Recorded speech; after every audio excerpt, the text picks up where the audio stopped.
লোকে কি বলল এই ব্যাপারটাকে এড়িয়ে চলুন, জীবনে অনেক বেশি ভালো থাকবেন। কিছু মানুষের কথার ধরন এমন হয় যে না চাইলেও চোখে জল চলে আসে।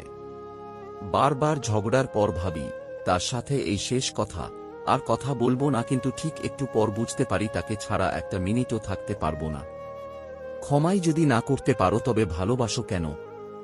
জীবন থেকে একটা জিনিস শিখলাম, চাইলেই সবার আপন হওয়া যায় না। ভালোবাসলেই ভালোবাসা পাবে এটা ভাবা ভুল। কারণ দুনিয়াটা এখন স্বার্থপর, শুধুই নিতে জানে, দিতে না।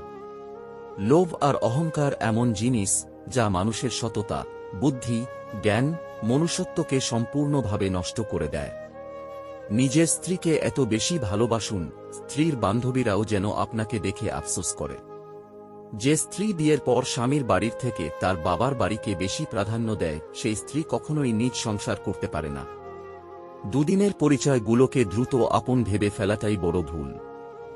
বুঝলে প্রিয়, সব জিনিস কেঁদে পাওয়া যায় না, কিছু জিনিস হাসি মুখে ছেড়েও দিতে হয়। মানুষ সেই লড়াই কখনো জিততে পারে না যদি শত্রু তার আপনজন হয়।